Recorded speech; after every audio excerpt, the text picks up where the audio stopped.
Love me forever with your heart. Na mkpụrụ ụbọchị nke iri nke ọnwa abụọ bụ February 2024 ka Valentine Ugo Chidi onye nne nke dị na Aninri Local Government Area na Chidebere Faith Aneke onye agụlụ Enugu etiti Amaokwe nke dị na okpuru ọchịchị Udi jere n'ụlọ ụka a na-akpọ St. Mary's Catholic Church Udi na ebe ahụ ka ejikọrọ ha aka ọnụ wee gbaa ha akwụkwọ ha wee bụrụ ofu Mr. and Mrs. Ude nke dọtara ọtụtụ ndị enyi ndị ọgọ ikwu na ibe onwe bụrụ nnukwu ihe aṅụrị dịara oke ezinụlọ a na-abụ maka njikọ nke dị ngọzi nke ejikọrọ ha n'ụlọ nsọ.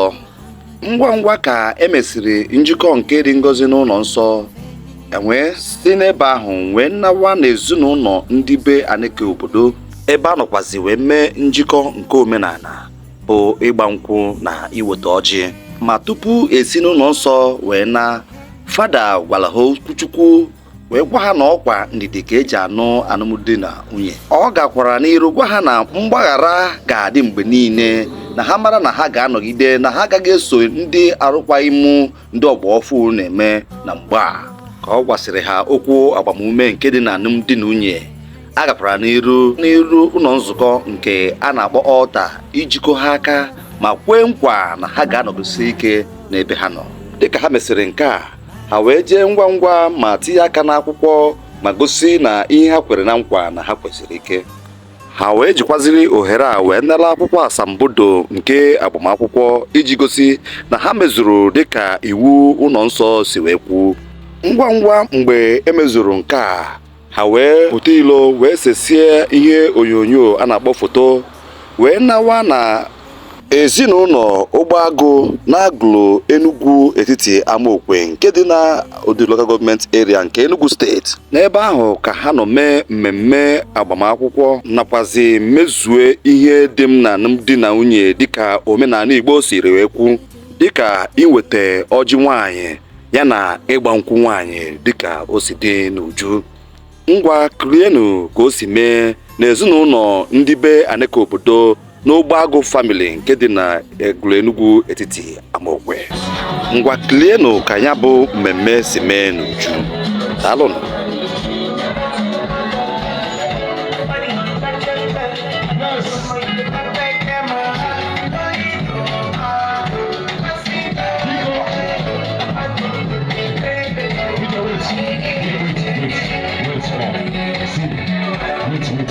Wait.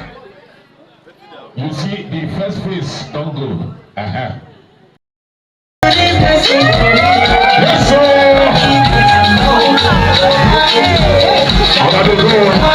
The dance, everybody.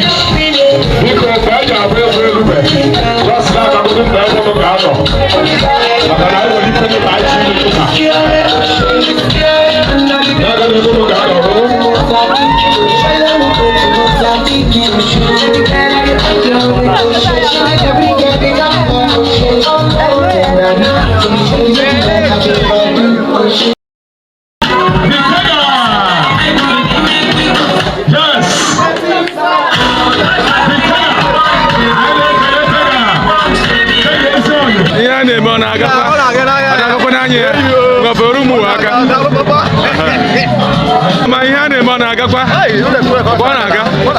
yes, ihe ọma tiri anyị egwu a na-agba agba mepere ụmụ ụwa aka.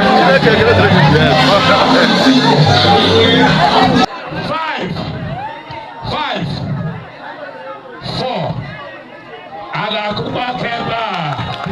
Yes, anyị na-ekele ụlọ anyị chọtara akụ dị iche iche. Investing anyị na-abanye ka ebe afọ.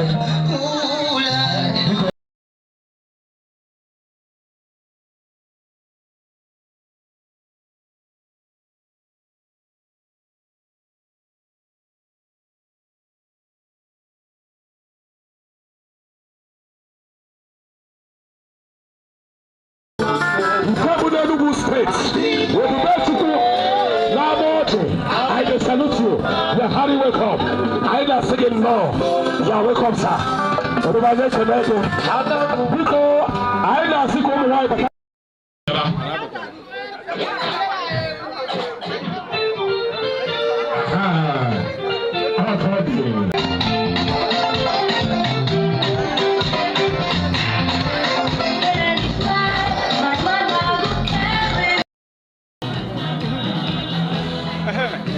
agadi nwa ya da ka nka na-egwu ọ mara agbakwuru ma ya.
Distinguished ladies and gentlemen, ọ ka na-akpọtụ ihe ọma na-eshi ihe ọma tiri anyị egwu anyị na-agba agbawa wedding and agbamnkwụ nwoke ọma anyị ekene good evening sir.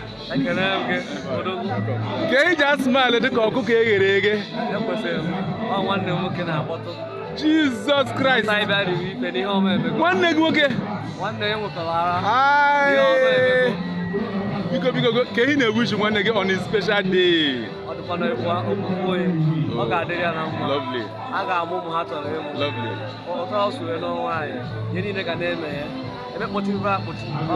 Amen. Amen. Amen. Amen. I welcome specially the beautiful lady you guys are taking home. Where you go on set? I have known her for a very long time. Okay. She's a good woman. Okay. I know she'll continue to be a good woman. Okay. So I'll be well with her. Okay. So that God bring a blessing to the family. So that's one who bought a piano and got over there. Yes. Good. Yes, I got to that. I walk out. You're highly welcome. No, when I'm not you go say on behalf of Wawa TV worldwide, I can again. Say I can have a call line and I can promote Hindi Boneme. Now we must move forward. In Jesus' name, God bless you. God bless you. As you go,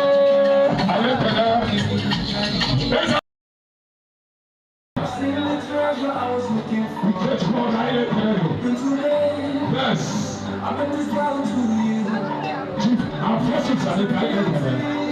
Yes, all the way to the river. I have to never choose by. I see you now. Yes.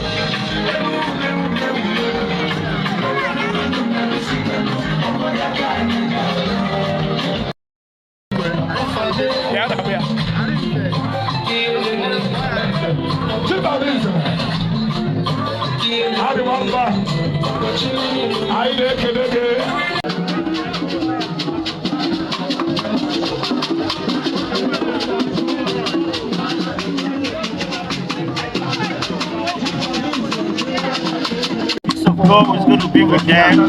That if now they are starting another journey in their life, absolutely, God is going to protect them and God is going to provide for them. Amen. And not just that, the presence of God is going to lead them right. Wow. And even as their parents successfully got married to this stage that they are able to give their sons and their daughter out of marriage, God will also make it happen in their own lifestyle. Amen. And they will be alive to see their children getting married. Amen. And they will be able to carry their grandchildren and their children's children. That is just my wish. We wish you safe journey. And on behalf of Wawa TV, we appreciate your great presence. Thank you. Please wave your hands for us. God bless. Bye-bye.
Yes, my own man. Chief Engineer Kelechuku, the MD. I salute you. Faith Chidebere Aneke bụ nwanne Okorowanwa nke obere kpọtụtara ndị Wanwa TV na mmemme na-eme ihe ọbụla na mgbasa ozi ọbụla ị chọrọ. Wanwa TV ga-emere gị ọfụma.